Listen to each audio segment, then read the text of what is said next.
From the moment it began using professional players in international play in 1992, USA Basketball dominated the international scene. The Dream Team, led by Michael Jordan and Magic Johnson, obliterated its opponents at the Barcelona Olympics. Opponents occasionally lined up to secure the autographs of athletes they had only previously seen on television. For more than a decade, Team USA went undefeated in international play, winning easily in 1996 and 2000.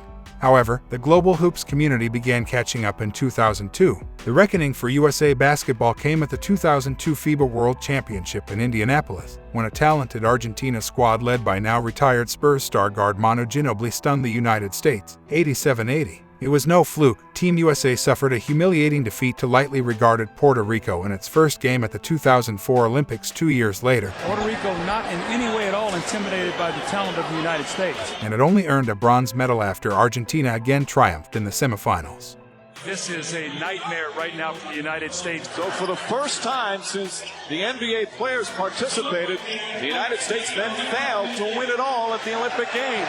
We kind of felt like when we lost in 2004 that our players in the U.S. didn't look at the Olympics the same way that they had in the past, said Team USA assistant coach Nate McMillan.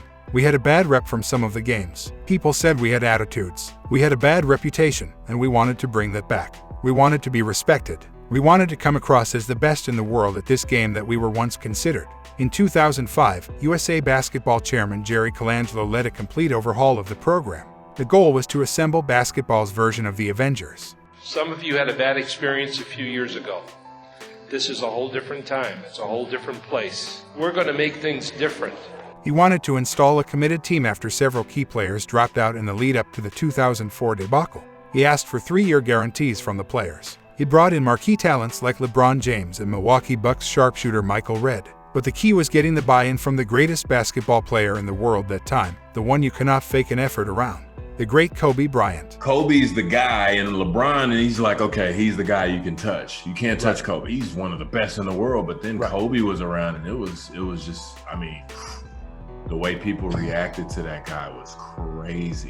Colangelo pitched him, asking if he would be willing to refashion himself as a distributor on Team USA. Bryant agreed. A big reason why was USA Team's coach, Mike Krzyzewski. All of a sudden, there's a knock on the door. Just 2 days early. And it's Kobe. He said, Coach, can I talk to you for a minute? And I said, certainly. So we went to a private room, and I said, what do you need? He said, I need to ask you a favor. And I said, yeah, what is it? And he said, I want to guard the best perimeter player on every team that we play. Now, he's the NBA scoring champ.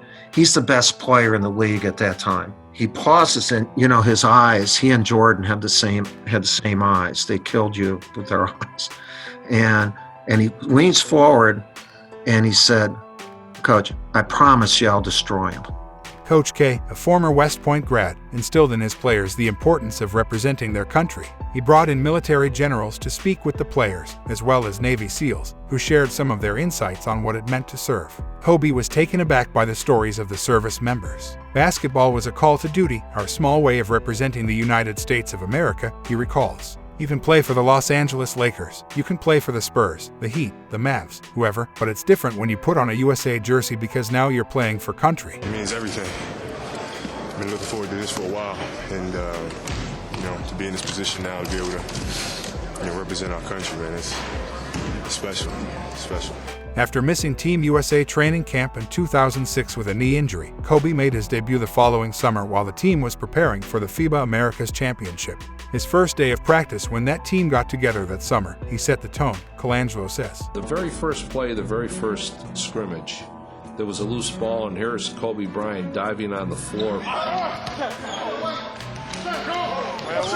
That set the tone. Years later, Dwayne Wade reflected on this Kobe's defensive mindset. So I was coming off the bench, and Kobe came to me as he knew I was coming off the bench, and he said, hey, D, when you get in, because we're going to be playing together, he was like, this is what I'm going to do. I'm going to pick up the defender 94 feet. I'm going to harass him. I'm going to turn him. I'm going to turn him. I'm going to turn him. Look at the ball pressure by Kobe Bryant.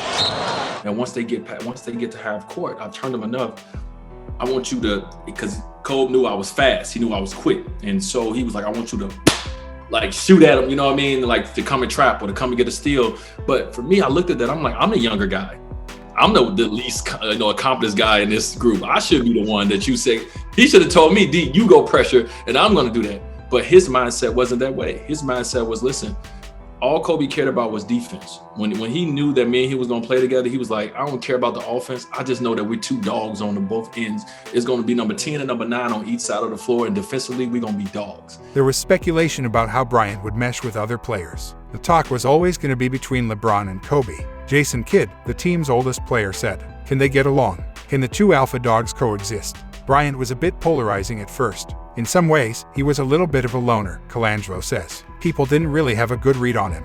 People looked at him in a particular way and just kind of put him in a box. What helped bridge the gap between Bryant and his teammates was proximity. In that time, we were all in the same hotel, generally the same schedules, Kobe said. That's when I got to know guys a little bit more. Kobe woke up early to practice, and other players soon followed suit, waking up early with Bryant, adjusting to his schedule. Wade was the first player to join. And this is when I knew Kobe was a monster, though. You hear about it, but you really, if you don't see it, you really don't know. You know, it's Melo, it's me, it's Bron, it's Kobe. Like, we all go to the gym, we all get our work in. It's real late. And so after we get done getting our work in, me and my guys, we say, hey, like, let's meet for breakfast in the morning. We probably get like 3 hours of sleep, and we wake up, we go down to where the food is. And as we walking down, you know, slubbing with sleep in our eyes, Kobe Bryant is sitting there with ice on his knees already, right? So we walk up to Kobe, like, Kobe, what's up? And he was like, yeah, man, I just finished the workout, and I'm about to go do another one. And at that moment, I was like, wait, hold on.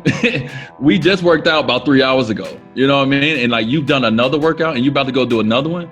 That's when I was like, okay, I got to get my stuff together. I got to get my shit together, because this dude right here is on a whole different level than even I'm on, and I'm supposed to be great. Then LeBron started showing up at 5, and then they all started showing up at 5. And then next thing you know, most of the guys were in the gym at 5 getting some work in, Kobe said.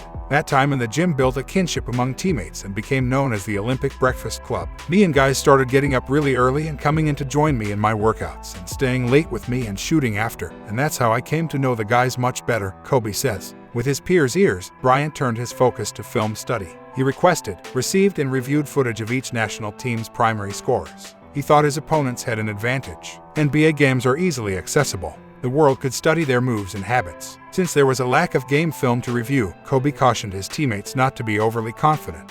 American athletes weren't necessarily superior to those coming from overseas, he insisted, and the talents of their overseas counterparts were better kept secrets. He knew this from his time on the international hoop scene. Most of them just choose to stay and play overseas, but these players can play, and if you do not pay attention, they will wear your ass out.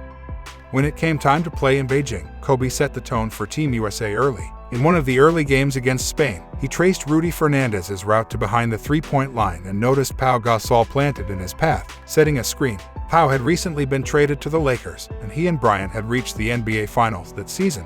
While this was just a preliminary round game, Kobe delivered a message nonetheless. He sent it with his shoulder, sending Pau sprawling onto the court. A great moment. I think it really puts in an image or a clip how Kobe approached games, basketball, competition, and how he was just setting the tone and sending a message to me and to his teammates. He knows me, Kobe said. I don't play, and for us, it was important to send that message. We had just come off losing to the Celtics, and I wanted to send Pau a message as well in, this is what you have to be willing to do in order to win titles. It was kind of a dual message, one for our team and USA in winning this game, winning this medal, but also for Pau in understanding this is the line that you have to cross in order to be a champion. Team USA swept through the preliminary round with 5 straight wins. The Americans topped Australia in the quarterfinals, 116-85, and Argentina in the semifinals, 101-81. In the gold medal game, the U.S. faced a Spain roster full of NBA talent, including the Gasol brothers, Ricky Rubio, and others. Spain pestered the U.S. throughout the game, turning Team USA offense stagnant.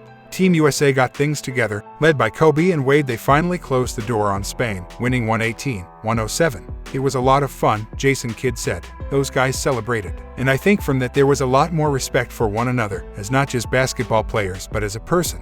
The Lakers proceeded to win championships each of the next 2 years. 4 years later, the U.S. claimed another gold medal in London.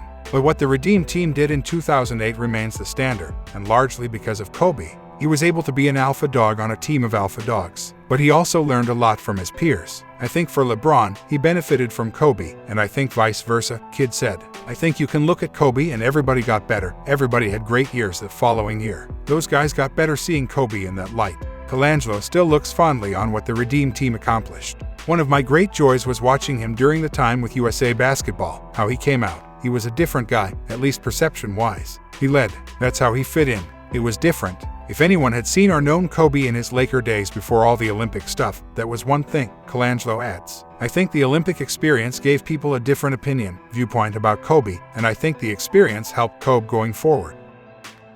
Tell us in the comments, do you think the Redeem Team is the greatest USA team ever? If you like this video, share, subscribe, and hit the like button. For more basketball content, subscribe to our other channels, Vintage Dawkins and Squad Dawkins, and follow us on social media.